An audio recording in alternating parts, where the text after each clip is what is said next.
All right. Well, in theory, I am now live on the interwebs, and I want to thank my guest for joining me. This is sword friend Nate, and he knows lots of stuff about swords, but I will not do it justice. So, Nate, for the folks that are joining us, can you give yourself an introduction?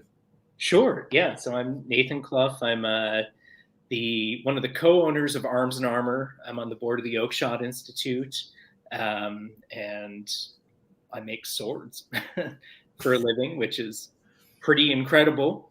It's a second career for me. So I used to be a geography professor at the University of Minnesota, and then I got into sword fighting, doing HEMA.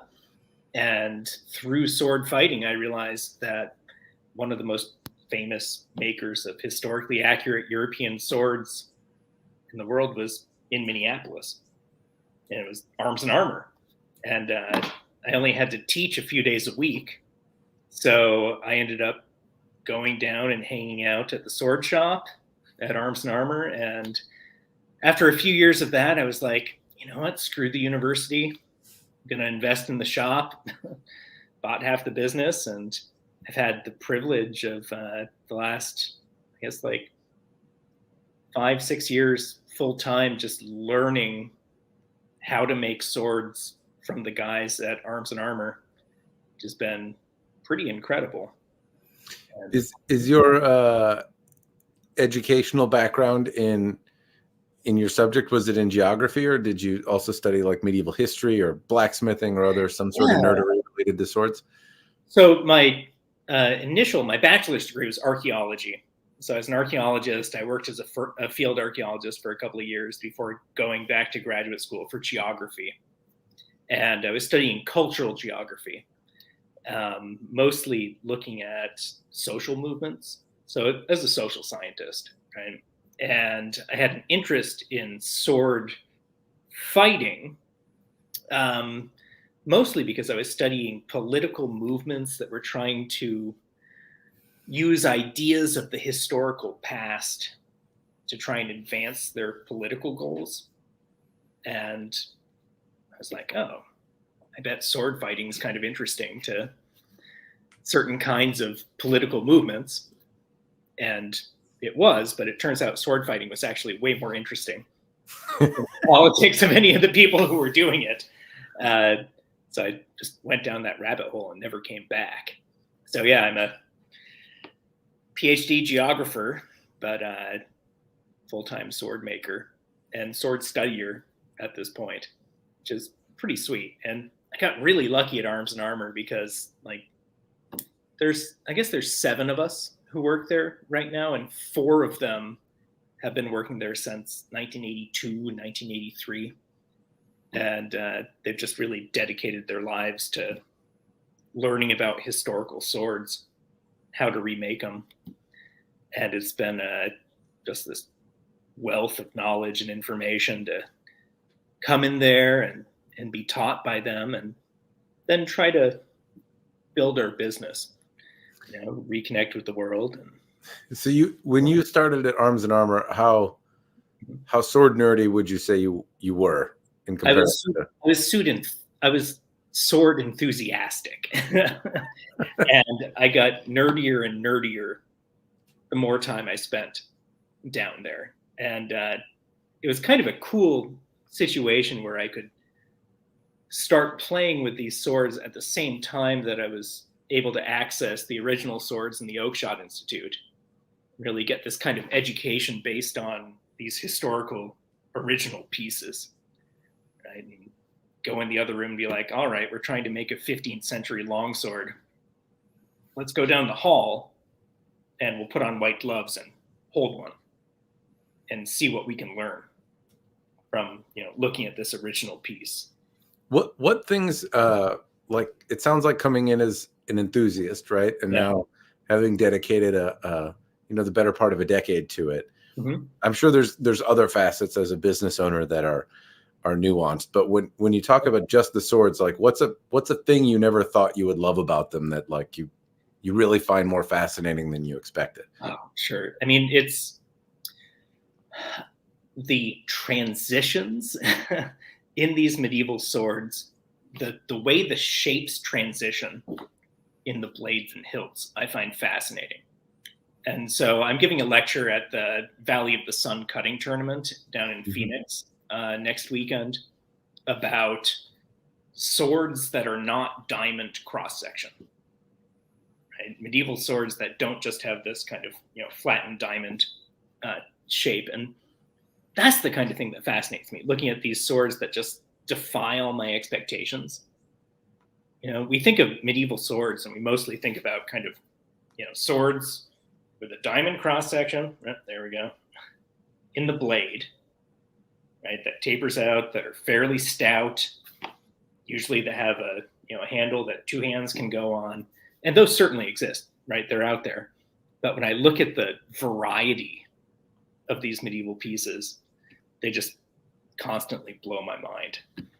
And I find like my favorite sword changes every month. Things I used to think were awesome, now I'm like, eh. And things I thought were hideous, now I'm like, oh shit. Yeah. Really cool. I would say that your tastes certainly evolve. That's a fair thing. That's happened to me over. Because folks will send me stuff to review and check out, and they wouldn't be things that I would normally see in my collection. Totally. That I would actively go out and purchase. But I suppose the same is true for you. You have to spend a lot of time making a thing that maybe you wouldn't personally take an interest in, and then through getting to know it that way, you kind of find some neat features or facets about it that you wouldn't have otherwise known. Yeah, and it's spending time with a piece. Right? Yeah, someone's like, make this piece from this museum. And we get in touch with the museum, we get the photographs, we get the specs, we start making it. We're like, oh, wow, that's way more complex than I thought, or that interaction. What's the least fun thing to make about swords? When you're making one, what do you like? I don't like that. I don't like that. Yep. I got to do it, but I don't like it. Yeah, if I can move my arm here. Burns. Yep. Right there. And grinding blades is physically tough, especially longer bladed swords. Takes a lot out of your body. Is it monotonous to do, or do they always keep you entertained? It's frustrating to do instead of monotonous sometimes. Like trying to produce a tapering facet on a blade that keeps, the blade profile right, and the distal taper right, and the facets on the edges of the blade right, without getting your edges too thin, is something you have to pay really close attention to. It kind of makes time go by quickly because, every pass of the blade that you're grinding on a grinder, you have to be conscious of what you're doing, or else you can just wreck it. So it's engaging, but it's also exhausting and frustrating. The first few years, there were a lot of blades that got thrown on the junk pile. So devoting your time and energy to making those blades, and kind of knowing like the frustration that goes into it, and just how much a person has to pour into themselves. Is it frustrating to see some five-headed, Yahoo like me break them on the internet? That not so much. I mean, people always ask me if I like Forged in Fire and stuff. I'm like, I like watching people make stuff, but I can't watch the tests because the tests aren't really tests of a good sword. They're just ways to break a sword, and it's good TV, right? It's good TV. I'm always like, oh man, that Corvette sucks. I tried to knock that tree down with it, and it just broke my car. That's a solid one. I haven't heard that. I haven't heard that analogy before. I like it.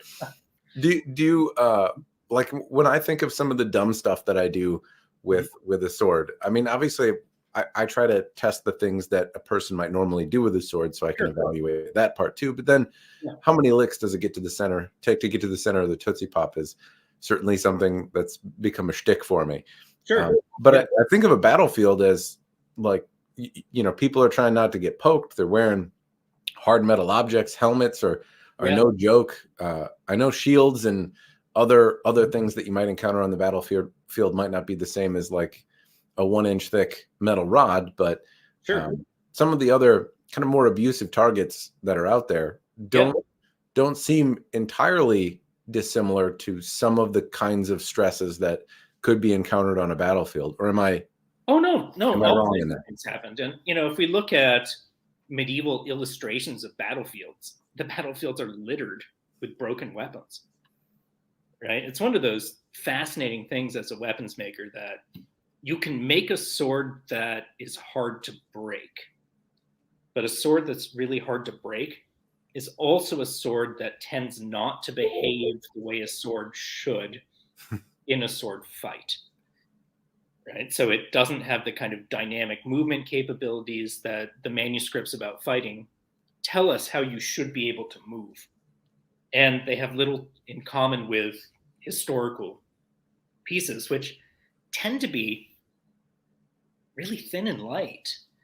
On the other hand, we don't have very many broken weapons in museums, right? We have the pieces that didn't break, which a bunch of them means they probably weren't used very much, are the ones that survived. And in the medieval period, if a sword broke, you recycled it, right? You reused it. You made a dagger out of the end that broke off, and you reused the steel to make something else. So it's a really interesting question, right? What happened to these weapons in battle? And honestly, archaeologically, we don't have tons of information because the swords that we have are the weird ones. They're strange that they survived. Would it be like equivalent, going back to your car analogy, if Yeah. you try to look at cars from the 1920s or 30s, right? Just that there's not, a lot of them out and about. Yeah. And the examples that are left over are probably more the odd specialty items that warranted preservation or had some sort of value apart from, like the everyday Joe kind of car. Right. Or it was in a barn for 80 years. Right. And so we're not, that had 50 miles on it, and Farmer Peterson stuck that Model T in his barn, and then someone fixed it up in the 90s. Right. And it can tell us a lot about Model Ts, but it doesn't really tell us about the average. Yeah. The way that Model Ts broke down, the way that they wore and stuff. And so to learn that about medieval swords, we have to look at sales records, right? So we can see that, the Duke of wherever ordered 50 sword blades from Solingen in 1410, or whatever. And he had this list of specifications that he wanted for these blades, right? Which tells us that he was probably replacing blades. It's not like he just got 50 new guys, probably. They were periodically replacing the weapons they had, and their ideas about what they wanted changed over time as armor changed, as tactics changed, and as fashions changed. The swords shifted too.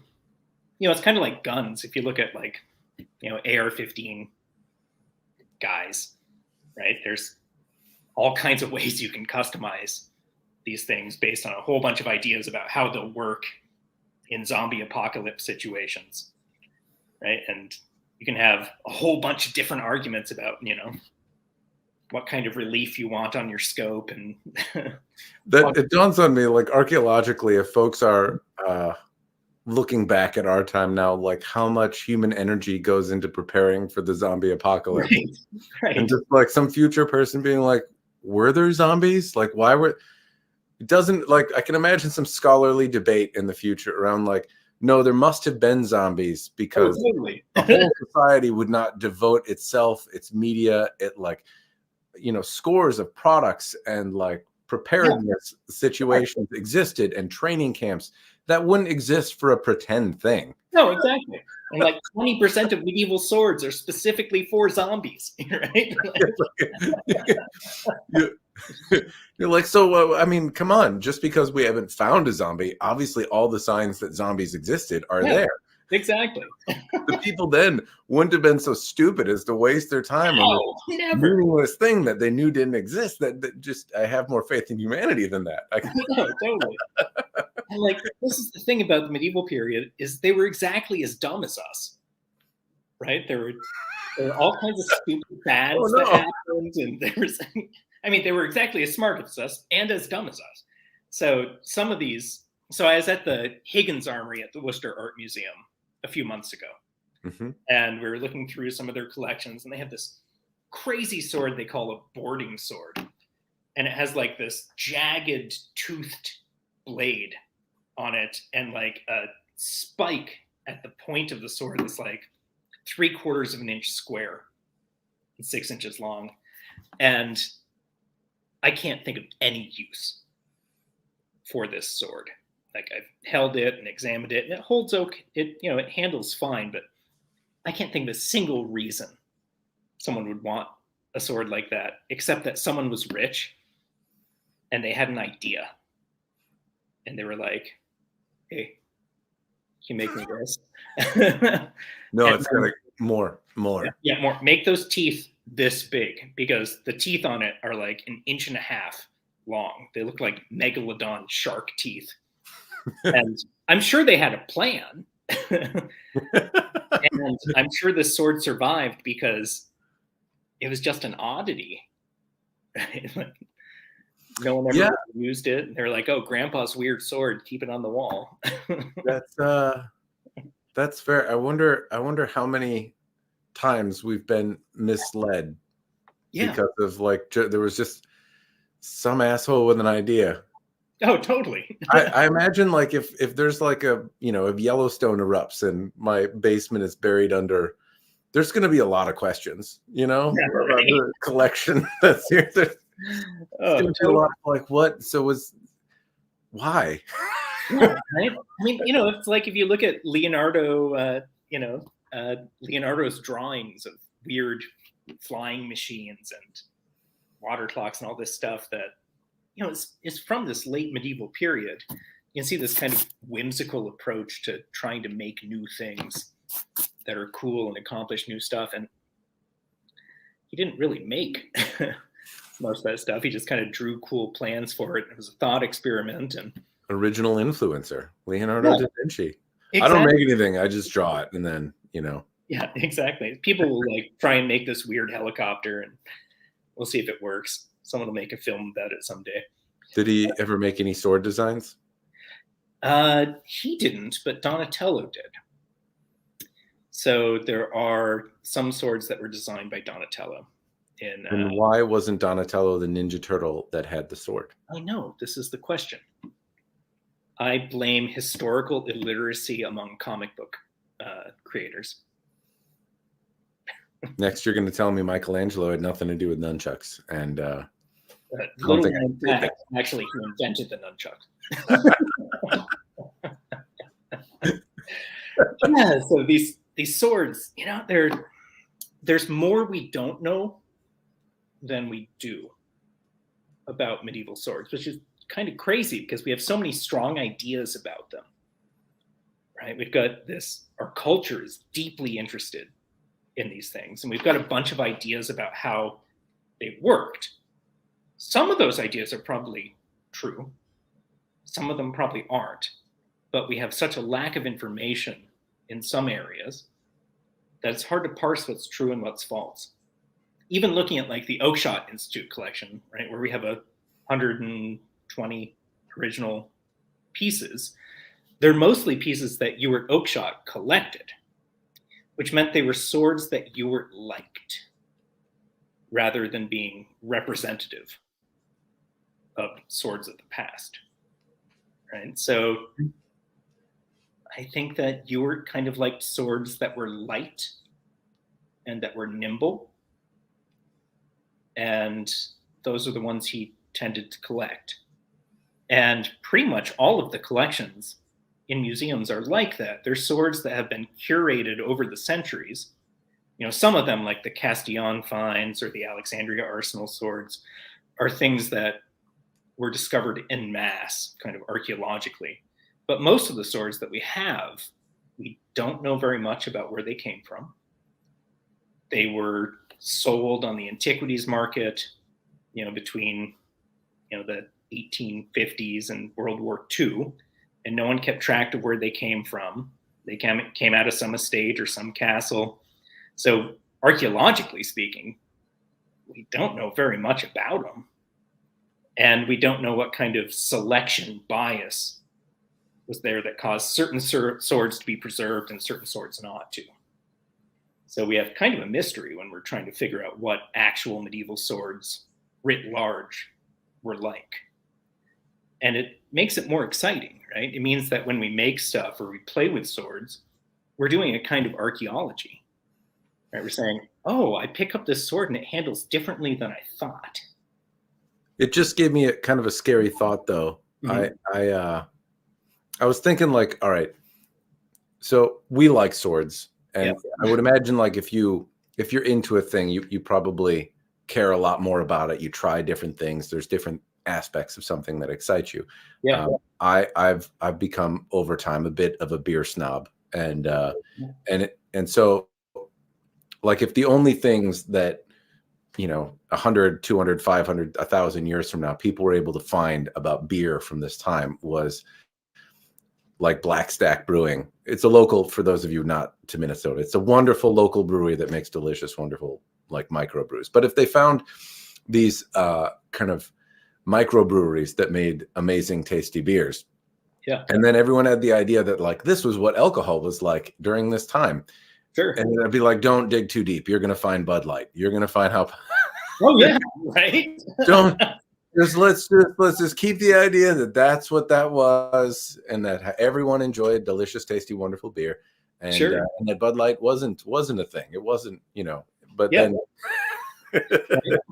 or archaeologists will be like, we've never found a full Bud Light can. Right? They've all been crunched against someone's forehead. They're all in the garbage. I don't know. I wonder if you're going to find, like, uncover the Bud Light of swords. Like, these were basically the ones that were made. They sucked. That's why we made all this art with all these broken swords all the time. Yeah. And there were, right? There was a wide variety of sword qualities. And, we have accounts from, the Viking period. I can't remember which king it was. It was some Anglo-Saxon king who's talking about a gift of swords that he got, and he's saying, most swords, you bend them and they stay bent, but what's worth more than gold is a sword that you can bend it and then it springs back straight. Right? And in that period, most things were made of iron. Steel was hard to create. Right? It was difficult. That's why they did, the Viking period, why they did pattern welded swords. So like Japanese swords and Viking swords both kind of approached the same problem in a similar way, where both societies had really limited access to high quality iron ore that they could make steel out of. And they had mostly crummy iron, and they got a really small percentage of carbon steel out of a smelt. And so what they do is make the core of the sword out of soft iron, and then make the edge out of hard steel, which is a really hard way to make a sword. But it's because labor was relatively cheap and steel was really, really expensive. And they made these beautiful, super functional weapons using, 10% of the metal is high quality steel in those things. Right? And then you ever try to reproduce that? You're like, let me see what I can find in the garbage can. Right. You can't even get iron like that today. You have to go and, like, cut a piece off a 200-year-old bridge to try and do it. And you compare that to, like, 14th century Germany, where they just had really good access to steel. And so the whole blade was just made of steel because the material got cheaper. And that's, honestly, it makes a better sword, all things considered, with less work to do it, since every time you're doing a pattern weld and folding metal, every one of those layers is a weld. Right? You're not rocking my world over here. I'm certainly Oh yeah, which the part about Japanese stuff I'm curious is why it didn't change, right? Because like I would kind of understand that. Hey, you can make a better sword out of such and such steel, but at some point the Japanese folks had access to it and chose not to use it. Yeah.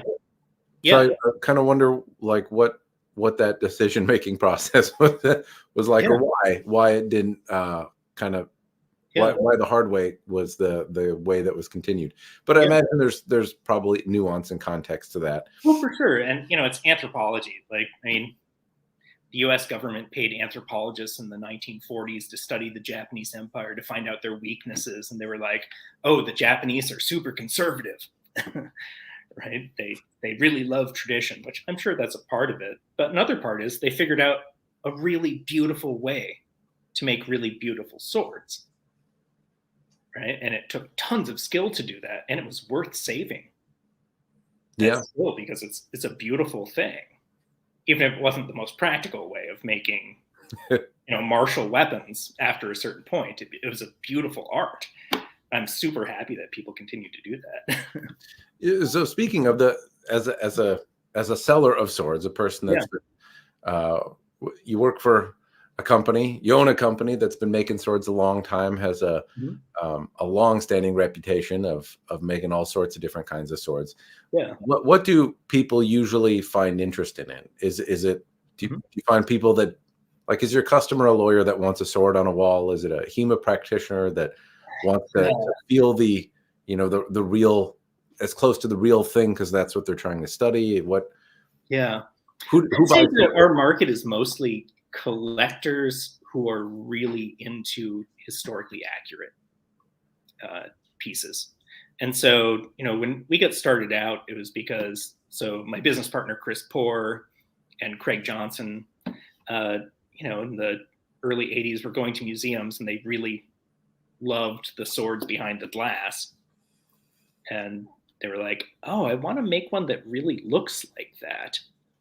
And it's really become our passion, is that we just really love that medieval and Renaissance aesthetic and the kind of authenticity of certain handmade pieces, right? And it's not for everyone.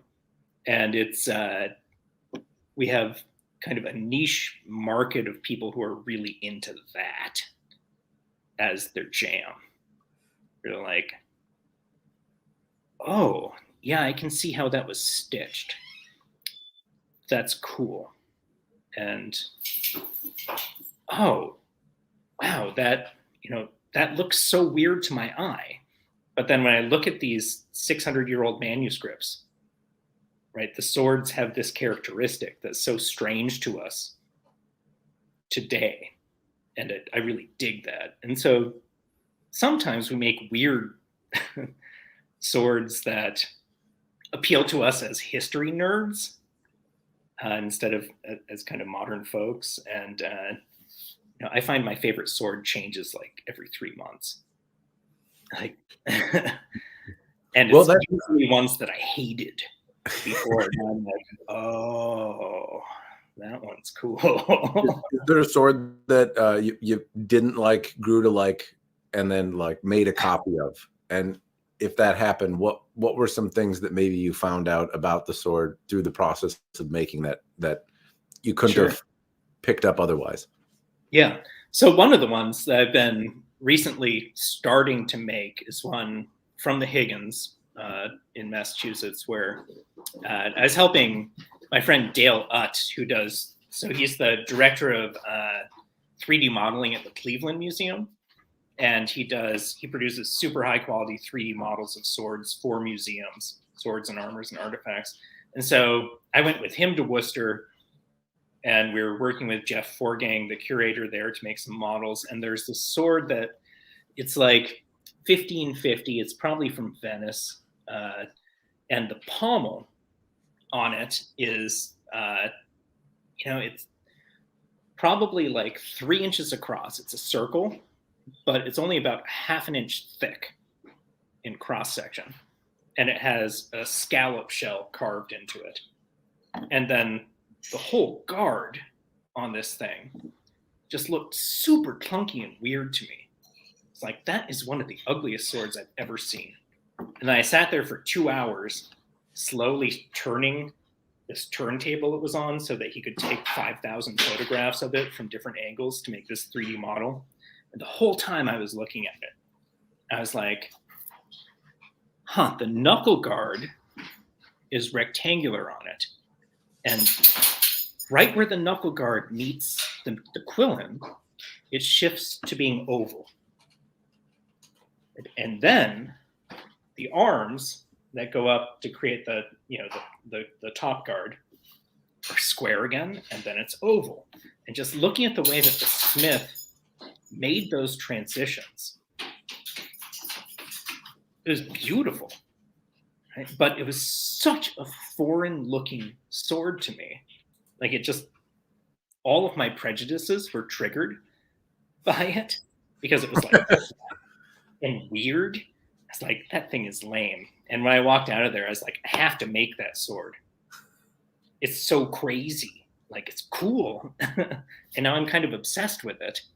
But I'm not going to make it to sell, because the only way to sell them would be like to trap people in a room with it for 2 hours and force them to look at the details and give them a history lecture about why it's cool. But, well, you do have this lecture coming up at the Rising, the cutting tournament. yeah. So, they're going to be locked in a room.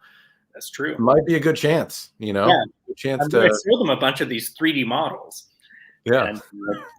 And make them look at stuff. So Angus Trim is going to be giving a lecture there as well. So we've been kind of emailing back and forth, kind of talking about what we're each going to cover. And Gus is going to cover like harmonic dynamics of diamond cross-section swords. And I'm going to talk about weird ass swords that we mostly don't see in the contemporary period, like swords with a flat blade or a hexagonal blade or a lenticular blade with weird fullers that people just don't make very much today because we don't know what to make of them. And I'm really curious to bring a bunch of those down to this cutting tournament and be like, hey, cut with this sword. See, like, this is a copy of a Bohemian sword from 1430, and they were using these. Let's see what it's for. And that thing is a millimeter thick, the last 10 inches of the blade. It's just a fillet knife. It's sick. Yeah. But you wouldn't hit that against armor. I mean, presumably. No, but as a lawnmower, it might be just fine. Yeah, exactly. People wearing a shirt would be terrified of this. Yeah, that's fair. Mm-hmm. What kind of swords do you wish people? I mean, you talked about some of the obscure ones that people don't make. What are you kind of surprised is not more popular? Sure. I'm kind of surprised that, I'm surprised and not surprised that complex hilted longswords aren't more popular, because I think they're just beautiful. So they're contemporaneous with rapiers, and they have hand guards on a two-handed longsword. And I kind of think they should be super popular. But it's another thing that people just don't know what to make of them, because the blade is basically a rapier blade on a two-handed sword, so it doesn't behave like an earlier longsword exactly does.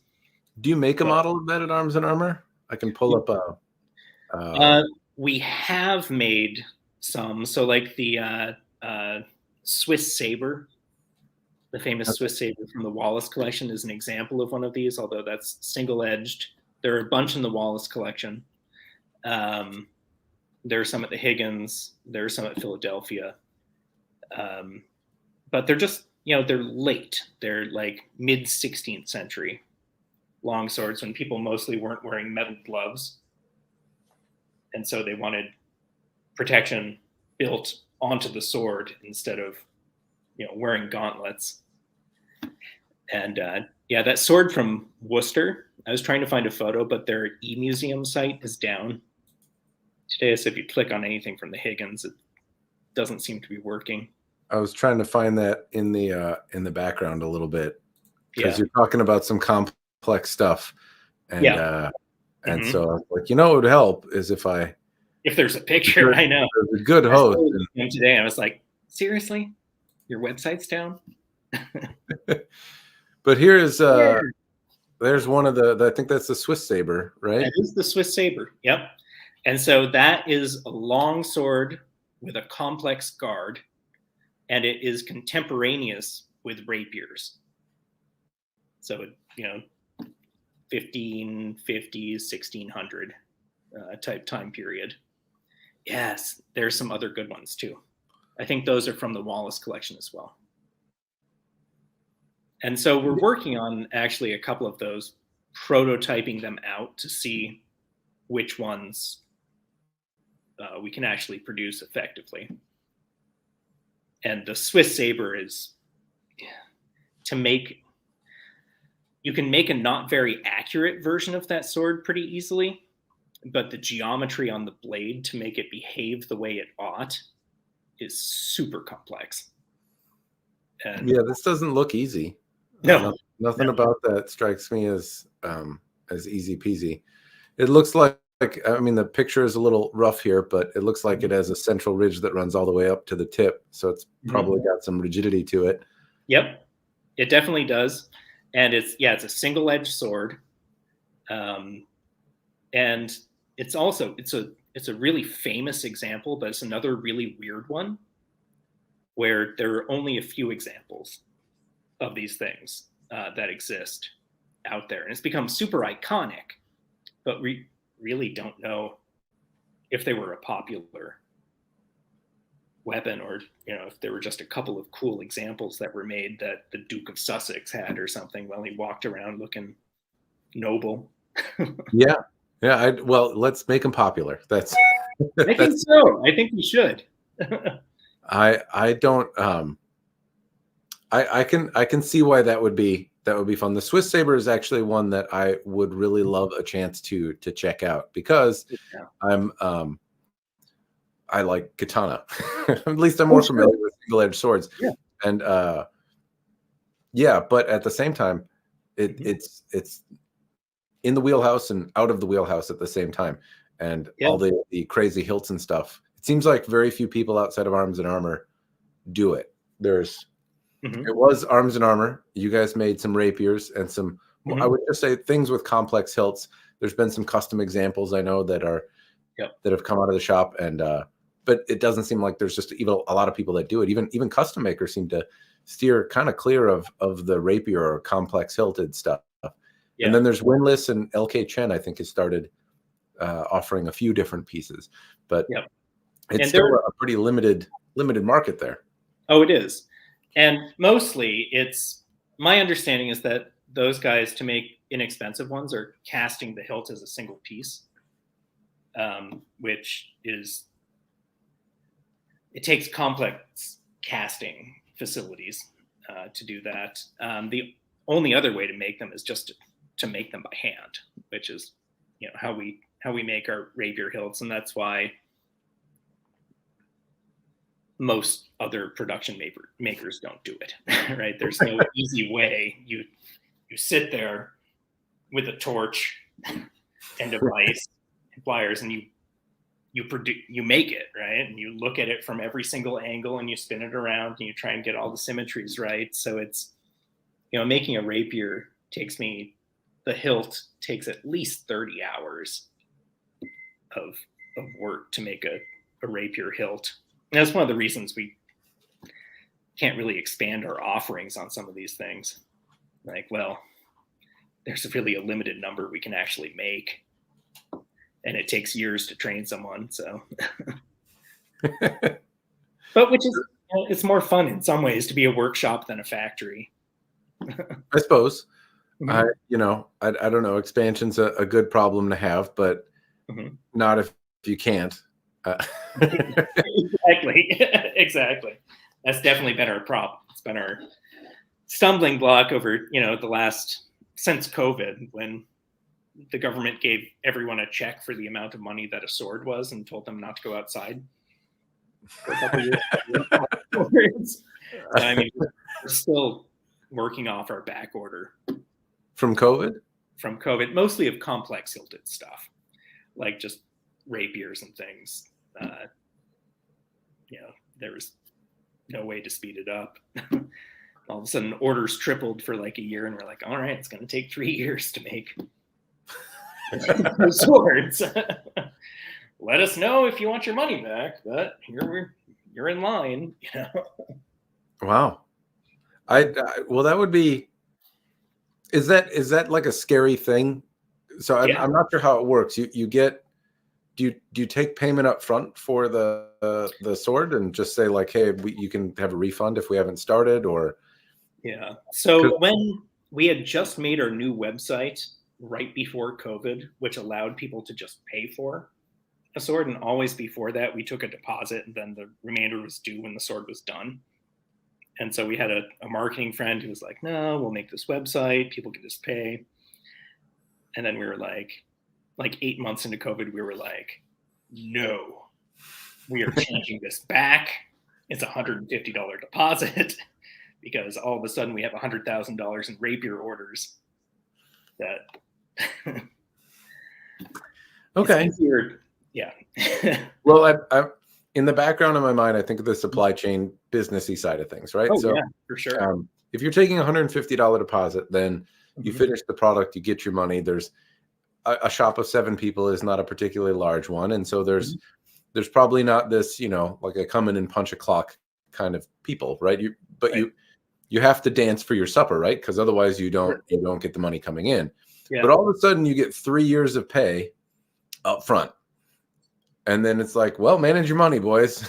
Like that's kind of a weird thing to throw. Like that's a very strange position if you haven't been in it before to be in. Some people do that. Like if I've had people that I know that work in like commission sales, and they may, it's feast or famine kind of thing. So they have to plan accordingly. But if you're not used to it, that's kind of weird. And the price of materials can change in 3 years by like a lot. Oh my God, yeah. So since COVID, our foundry costs, like where we cast our basic pommels and hilts, are up 350%, which is, it went from being, part of doing business to being a really substantial cost for us. But, we're handling it. Chance you're going to take that on yourself? Are you going to do some casting yourself, or is it just not worth it? I'm not sure it'd be worth the OSHA attention.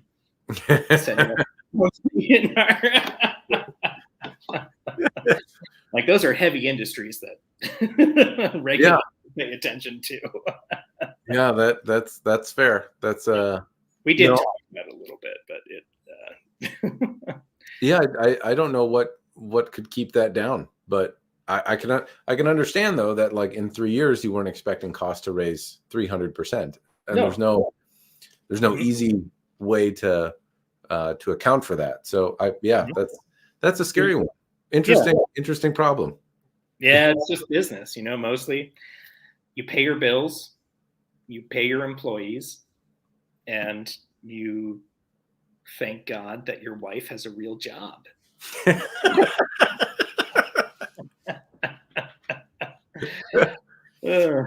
Well, Matt, I need to get going here in just a few minutes.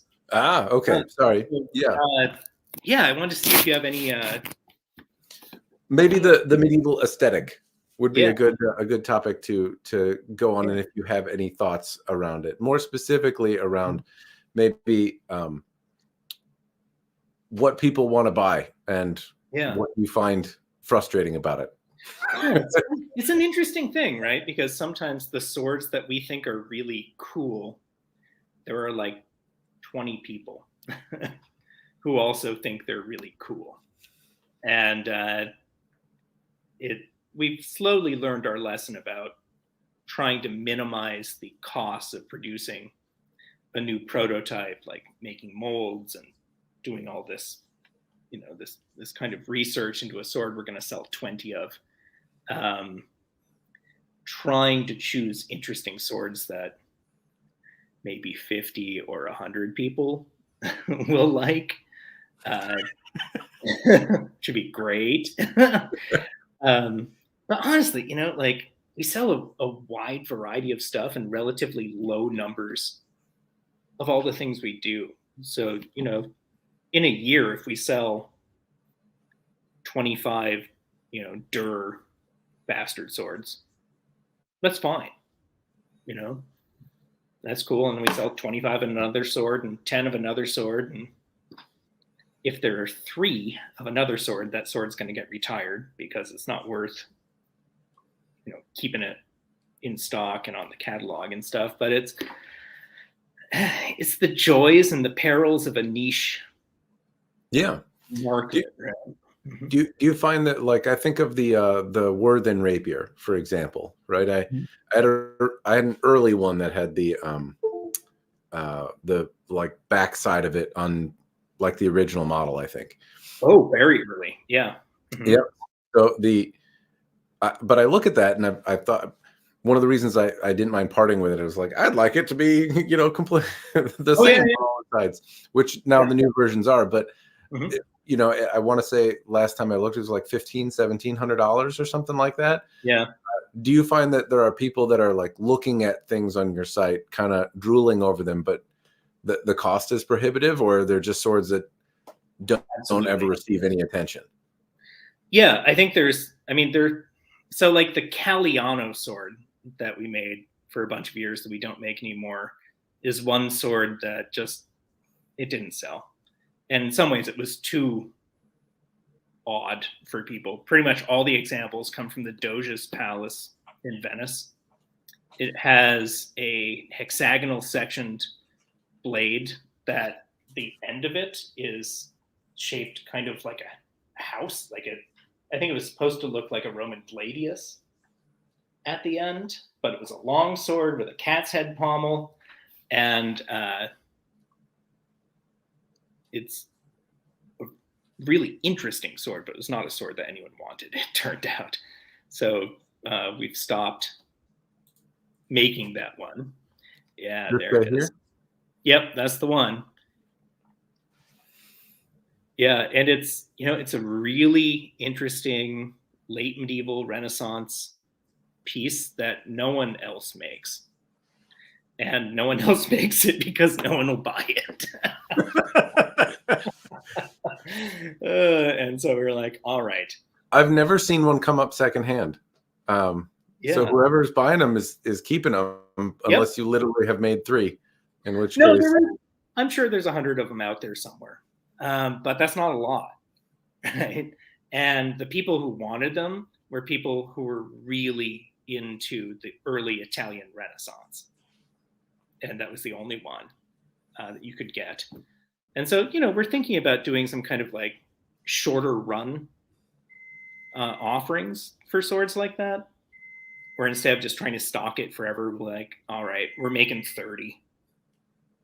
If you want this, put down a deposit. Embracing the drops. Yeah, exactly. Exactly. The young kids call it. Okay.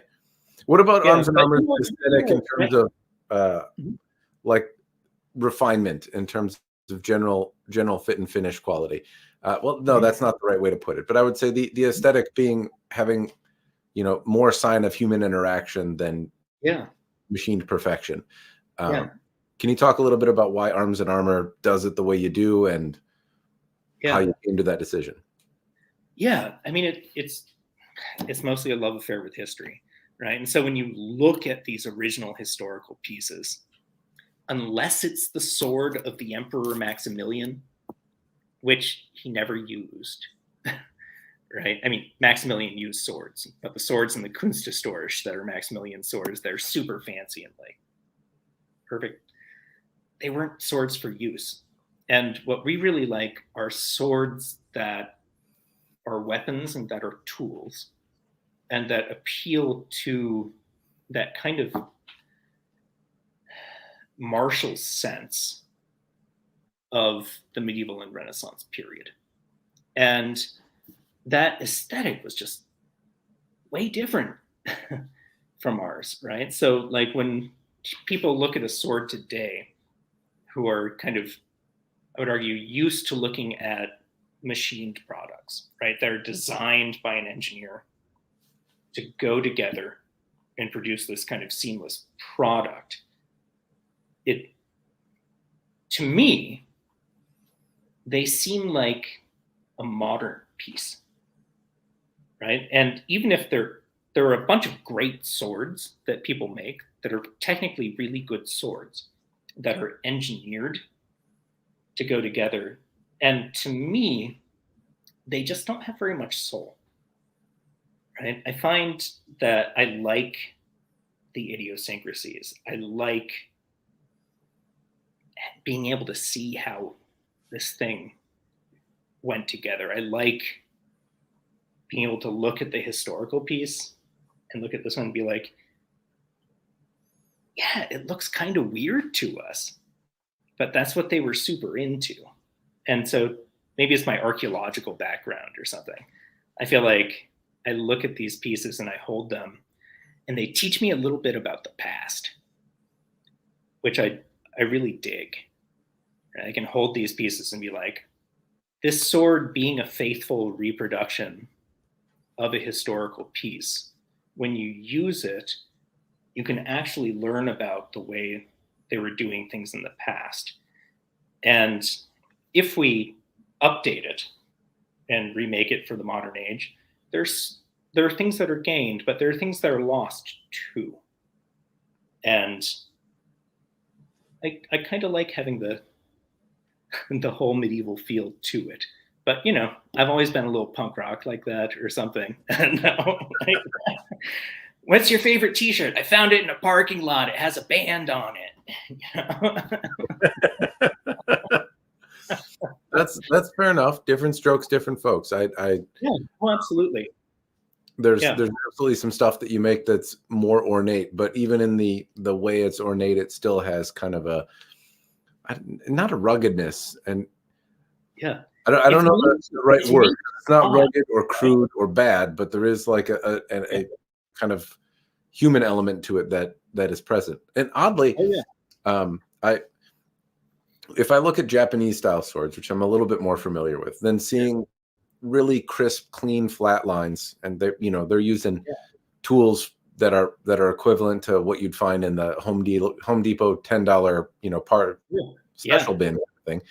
And they made some very flat, very clean, very amazing, perfect things through abundance of passion and time and skill. But when I see that done on a European sword, sometimes it kind of looks a little weird. Like it.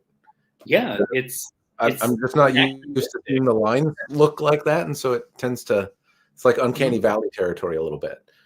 It is, and mostly because that wasn't a cultural value of medieval and Renaissance Europe, and they wanted different things out of it. And the Japanese Zen ideal of perfection, I think, was a really different kind of cultural idea than was happening in 15th century Germany, which is like, oh yeah, that sword will really kill those French.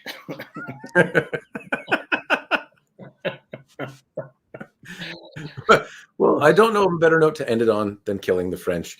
So I know you were short on time tonight. I appreciate you taking time to join me on the stream. I'm going to stick around and answer some questions in chat, which I am able to, because I'm sure a pile of them are for you. And no surprise to anyone tuning in regularly, I suck at answering questions that are coming in. So, awesome. Well, thank you so much, Matt. It was a pleasure to talk with you, and everyone who watched, thank you. Take a look at our website. We've got Arms and Armor has a YouTube channel, which is, mostly educational about our swords, and take a look.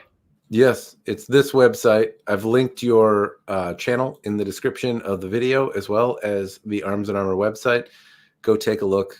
These guys were some of the first ones to, make some of these cool swords. Yeah. Didn't you very much were the first ones to bring feather back or something? Yeah, I think that feather back. Yeah, in the late 90s, we made our Fechtbuke sword based on the ones in the Metropolitan Museum in New York when everyone was fighting with wooden swords. Took a while for it to catch on. There's so many broken bones because of you. I know, mostly fingers. Cool. All right. Thank you so much. Take care. Bye-bye. Well, all right, sword friends, I will stick around for a bit. This is a short stream this evening. And sorry, this is the first chance I'm turning around and paying attention to chat. But as you know, I get so enamored with talking sword shop with people smarter than me that I totally neglect what anyone is actually saying here. So let me see if I can pull up a few questions. First, not a question, but worthy to pull up. Anathar. April is rolling up sooner than I would think. Killer conversation. Thank you, Carl. I'm glad you're having a hootenanny. Let's see if there are questions for me. I can't answer the one from Nathan. I don't have a Discord channel. I do have that's not true. I have on the members-y thing, I think I sent out a Discord channel. So if you are a member, then there is a Discord channel. But if you are thinking about being a member, then that is not a great reason to do it. Because I will admit, I am pretty neglectful of actually showing up and hanging out there. But there is one for the members that every now and again someone will catch me on. Usually while I'm trying not to suck at Rocket League or Apex Legends.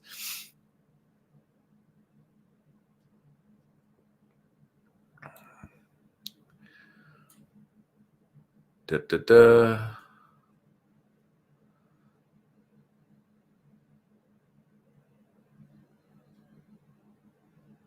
look like there were a whole lot of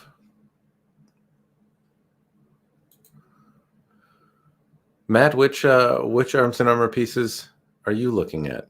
I did bring out my arms and armor. Oh darn! Here's a technical question for Nate. Maybe he can see it later and respond in the chat. How many of the medieval originals that have hexagonal cross sections have a central facet completely flat or domed or lenticular shape? That's an interesting question, Kane. And he would be the guy to do it had I seen that and asked him. So I'm sorry, especially with that. That's a good question. What swords have you handled and would recommend to the longsword?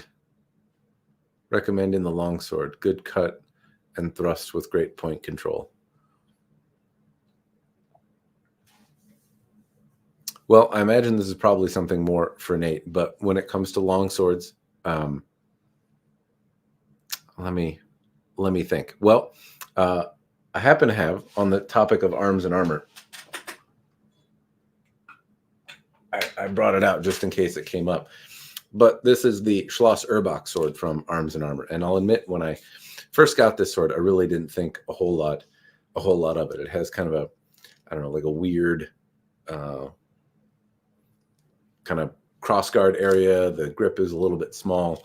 The blade looks like it's, I don't know, just not anything particularly interesting in terms of shape, but I really happen to like it. I feel like I have great control in the cut. It works really well in the thrust.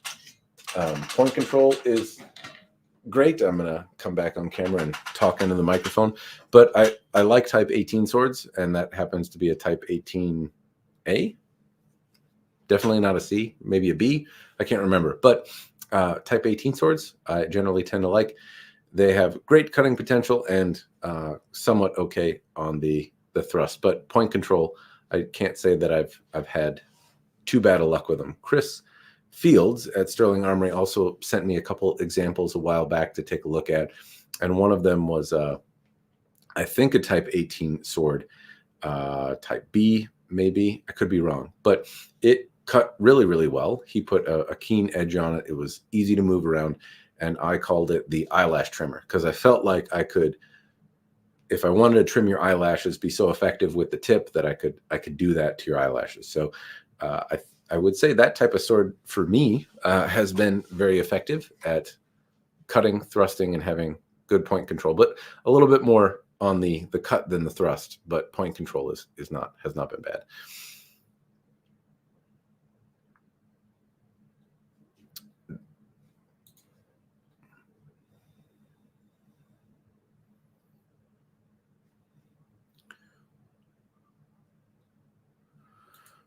100 is a lot if you're the only one that makes them. That was in relation to the, what was it called? The Caliano sword from Arms and Armor. This guy right here. And yes, 100 would be a lot. Well, I don't know if it's a lot.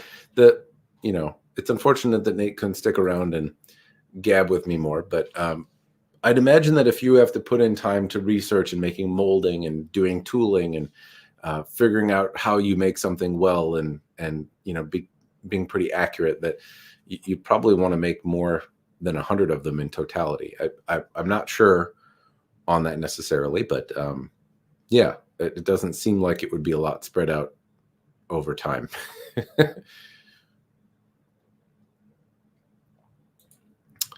Yes, Nate is good. Now, Nate knows lots of stuff about swords, and he makes them. And so he's local, and even though he's local, I'm too lazy to go over to where he is and sit down and do this in person. But he is a great guest. About Japanese swords being finger polished, do you think this could be a survivor bias based on the katana we have remaining, having been repolished so much to have less hammer marks than it? It's certainly possible. There absolutely could be a survivor bias, but just in my, I would think I would like clean lines on a sword regardless, right? But I do find it odd that if I see a Japanese sword maker in particular experiment in European style swords. So this was, I remember Rick Barrett made some European style swords, and he was more noted for his work in Japanese style swords. So he's an American swordsmith, studied Japanese style swords, and when he would make European swords, not always, but they would generally have very crisp, clean lines. And not that I'm saying European swords don't, but they're not quite the same kind of polish and grinding that you would typically see on a Japanese style sword. And when I saw guards made with the kind of the same symmetry as a Japanese sword might, it looked odd to my eye. Not to say I didn't like it, but it definitely was like, oh, there's something different about that. And I don't know that has to do with survivor bias as much.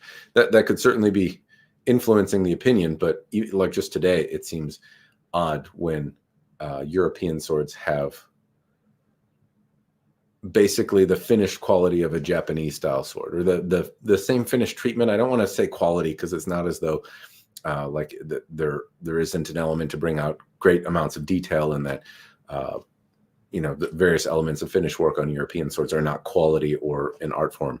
So I'm not trying to disrespect the way European swords are made, but if I think of the way Japanese swords are polished, how metallurgical effects are brought out, how crisp the lines tend to be on Japanese swords in terms of how they waver, but how they're profiled and how they're brought out. A lot of that stuff is not typically present on European swords, and when it is, it sometimes is just a little strange to see.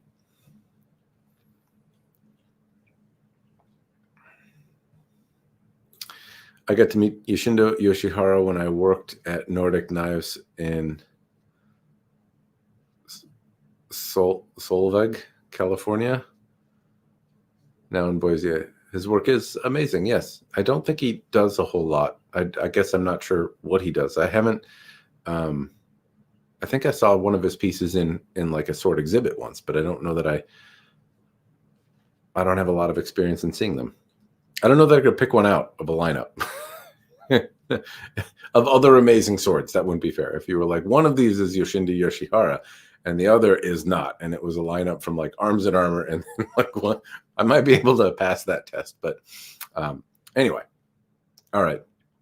So that is all the questions I got from chat. Hopefully the stream tonight was fun. I know it's a short one, but I'm gonna call it here because I don't have any more guests. So I will stop the stream for the moment. But thank you everyone who joined and kept I'm sorry I neglected the conversation and did not keep it lively, but hopefully Nate can come in and answer any questions that you leave in the chat if you have anything for him. And like He mentioned Arms and Armor has a YouTube channel. I think it's almost criminal that their channel has less subscribers than mine does. Nate knows things about swords and is, works in it as a scholar and, lots of other good words. So if you want to go learn stuff about swords, if you like the blabbity blab that I do about swords, then the folks at Arms and Armor are definitely worthy of your attention. Check out the link in the description down below. Go give them a subscribe and check out their website if you want to buy some swords. They may be backed up a little while. They've got some severe sword constipation by the sounds of it, but I have definitely enjoyed their swords. They are fun, and they make some stuff that not everyone else will. And I hope I get a chance to play with a Swiss saber from them in the future. Anyway, that is all I've got. Cheers, everyone, and thanks for watching.